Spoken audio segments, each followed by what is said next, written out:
"We're not funding this circus," my mom said, calm, cutting, final. My wedding plans, my future, all erased with one sentence. My sister didn't even blink. "Better luck next time," she added, smirking like it was a joke. Dad stayed silent the way he always did when she decided who I was allowed to be. I could have screamed. Instead, I said one word, understood, and walked out. They thought I'd break. They thought I'd crawl back like always. But 3 weeks later, when their world started to collapse, they finally learned what that word really meant. And it began with a single phone call. From the outside, my family looked like the kind people envied. Brick house, polished smiles. Sunday dinners no one dared miss, but inside every laugh came with a rule attached. My mother, Carol, built our lives on control how we spoke, dressed, dated, even what we dreamed. My father, Robert, followed her lead, the quiet echo behind every decision. And my sister, Shannon, she could do no wrong. When we were kids, I wanted to design dresses. I'd fill sketchbooks with fabrics and colors. One afternoon, Mom found my drawings, held them like evidence, then tossed them straight into the trash. "You're not wasting your life on fantasies," she said. My father just stood there nodding like he agreed. That day I learned silence could keep the peace. Years passed. I became what they wanted, an accountant, steady, safe. Shannon went to college for marketing, creative enough to sound respectable. When she opened her boutique, Mom threw her a party boasting about her daughter's vision. I remember watching them toast under string lights, Mom's pearls glinting as she said, "You've always had flair." Flair. The word still stings. Mine was never allowed. Then came Eric. I met him at a community fundraiser, the kind of event my parents called small-town nonsense. He worked for a nonprofit, mentoring kids, laughed too easily, asked real questions. With him, I felt seen not as a project, but as a person. The first time I brought him home, Mom's smile froze halfway. So she said, "What do?" when he explained, her lips curved into something polite but cold. "How admirable," Dad muttered. "At least he's kind." Shannon just whispered, "Ambition's optional, I guess," and giggled. For 3 years, Eric stood by me through their quiet judgment. We planned our wedding carefully, responsibly. The Ivy House, beautiful but modest, was our dream venue. We saved every dollar ourselves. When Mom offered to help, I thought maybe she'd changed. She said she wanted the best for me. I should have known better. That morning when she called me back to the house, I thought it was about flowers or catering, not war. The moment I walked in, I felt it, the tension, the silence before the blade. She stood by the fireplace, arms folded. Shannon sprawled across the couch, scrolling through her phone. Dad stared at the rug. "We're not funding this circus," Mom declared. "Better luck next time," Shannon added without looking up. The words hit like a slap, sharp, humiliating, deliberate. I felt heat rise behind my eyes, but I didn't let them see it. I straightened my back, nodded once, and said, "Understood." The room went still. Mom blinked, confused. Shannon smirked, sure I'd given up. But what they didn't know was that silence was no longer my surrender. The drive back to my apartment felt endless. The sky hung low, gray, and heavy, the kind that made the world look smaller. My phone buzzed the whole way, Eric calling, but I couldn't answer. I needed the quiet, the hum of the road to steady me. By the time I reached home, my hands had stopped shaking. Mostly. The invitations sat on my kitchen counter, cream paper gold trim, our names printed side by side. I stared at them for a long time before sweeping the whole stack into a box. It wasn't anger yet, just numbness. The kind that sits in your chest like a stone. Eric showed up that evening, his face worried but gentle. "What happened?" "They canceled it," I said, flatly. He blinked. "Canceled. They can't just—" "They did. Called the venue, the florist, everything. It's done." He stepped closer, searching my face. "Do you want me to go talk to them?" I shook my head. "No. This time it's my turn." Later that night, I found myself flipping through an old drawer. At the very bottom was my high school sketchbook, the one Mom had thrown away years ago. The edges were bent, pages smudged with pencil lines. Dresses, blazers, shoes, all the things I used to love before she told me not to. I traced one sketch with my finger and felt the burn of something I hadn't let myself feel in years. Defiance. The word understood echoed in my head. It used to mean surrender. It meant you win. But not this time. Not anymore. I thought about every understood I'd ever said when she chose my college major, when she said accounting was respectable, when she told me love should look like money and status. Every understood was a piece of me she'd taken. That night I wrote a list. Every account, every payment, every contract connected to the wedding. Something didn't feel right, too precise, too immediate. You don't cancel a full event that fast without preparation. I called the Ivy House the next morning. The coordinator hesitated before answering. "I'm sorry, Ms. Perry, but your mother already sent us your signed cancellation notice." What I asked. She paused. "It had your signature." The floor seemed to tilt beneath me. I thanked her, hung up, and stared at my reflection in the dark phone screen. Someone had forged my name. My family hadn't just canceled my wedding, they'd erased me from it entirely. I drove straight to Diane Cole's office the next morning. She'd been my company's attorney once, sharp and unshakable, the kind of woman who looked like she'd been born in a courtroom. When I told her what happened, she didn't gasp or frown, she just started writing. "Show me the paperwork," she said. I handed her every file I had, payments, invoices, the original contract for the Ivy House. Diane flipped through each page pen, tapping against the desk in steady rhythm. Then she froze. "This cancellation form," she murmured, holding it up. "That's not your handwriting." I leaned closer. My name was there, sprawled across the page in clumsy ink. My signature, but not. Diane looked up, her eyes sharp. "Someone forged it. And if they used your financial info to make payments, that's a crime." The word crime hit me like a cold slap. I wasn't just dealing with manipulation anymore. This was theft, deliberate, calculated. We spent hours combing through details, every transaction, every withdrawal from the wedding account. And that's when we saw thousands of dollars wired to Shannon Perry, designs her boutique. Another trail led to my parents' credit card payments and home renovations. "They used your money to cover their debts," Diane said, "and I'll bet it gets worse." That night I sat in the dark with only my laptop screen lighting the room. I replayed every moment in my head, Mom's cold tone, Shannon's smirk, Dad's silence. It all clicked into place. The wedding wasn't just a power move. It was a cover-up. The next day, my phone rang. Uncle Stephen's name flashed across the screen. We hadn't spoken in months, but his voice was tight, uneasy. "Eleanor, there's something you need to know," he said. "It's about your grandfather's trust fund." I froze. "What about it?" "He set it up years ago. $250,000. It's yours, but it activates only when you marry. Your parents have been managing it and withdrawing from it."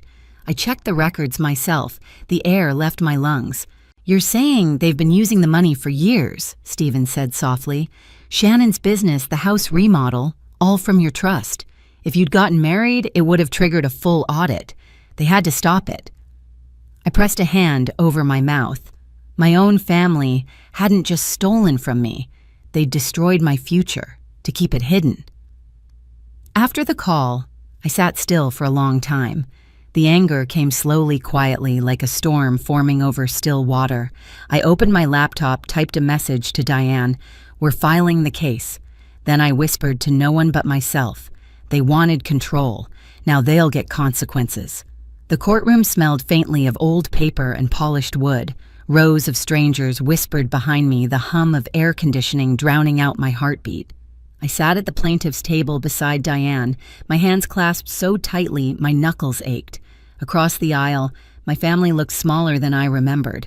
Mom's hair was perfect as always, but her pearls didn't shine the same under fluorescent light. Dad's tie was crooked. Shannon scrolled on her phone until the bailiff told her to stop. When the judge entered, everyone stood. "Case number 4721. Perry versus Perry," the clerk announced. The words stung more than I'd expected.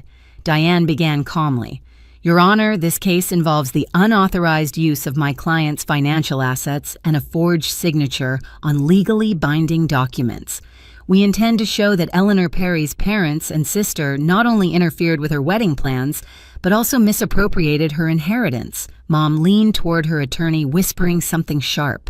She didn't like losing control of the story. Diane laid out everything: the forged cancellation form, the bank withdrawals, the payments funneled to Shannon's boutique. She passed copies to the judge, each page landing with a soft, deliberate slap. Then came the trust fund. Uncle Stephen took the stand, looking uneasy in his suit.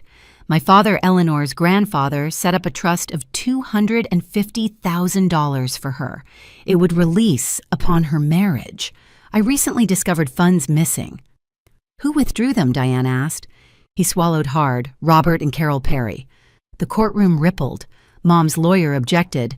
Irrelevant. The fund was managed within family rights. Diane's tone stayed calm. Family rights don't cover fraud. Mom's eyes darted toward me, sharp and cold. You don't understand, Eleanor. We were trying to protect you. That boy Eric, he's beneath you. He would have dragged you down. I met her gaze. Protect me by stealing from me. Her voice cracked. We only used what we needed. Shannon was drowning in debt. We couldn't just let her fail. Maybe she should have, I said quietly. Maybe it would have taught her what accountability looks like. Shannon slammed her hand on the table. You think you're better than us? You've always been the boring one. Our parents did everything for you. The judge rapped his gavel once. Order. Diane turned to Shannon. Miss Perry, did your parents transfer any of your boutique expenses from Eleanor's trust? Shannon hesitated, her confidence fading. I didn't know where the money came from. Really? Diane lifted a document. Because this invoice for your boutique renovation lists your father's signature and Eleanor's trust account number. Shannon's face drained of color. By the time Diane rested her case, every secret was on the table. Mom tried to play the martyr, Dad mumbled half-hearted apologies, and Shannon cried into a tissue she didn't really use. When the judge finally spoke, his voice was steady, cold, final. This court finds in favor of the plaintiff. All funds misappropriated from the trust are to be returned immediately. Additional damages of $50,000 will be awarded for fraud and emotional distress. Mom's breath hitched. Dad's shoulders collapsed. Shannon stared at me with pure disbelief. I didn't smile. I didn't gloat. I just exhaled for the first time in months. Outside the courthouse, the sky was clear, a rare blue that felt almost staged. Reporters weren't there. No crowd, just quiet. Diane turned to me. You did it. I just stopped them, I said. That's all. A week later, I stood at the Ivy House again, the same archway where my mother's words had haunted me, but this time it was mine. The garden lights flickered softly, tables draped in white linen, simple and elegant. Eric waited at the end of the aisle, his tie slightly crooked, his smile unwavering.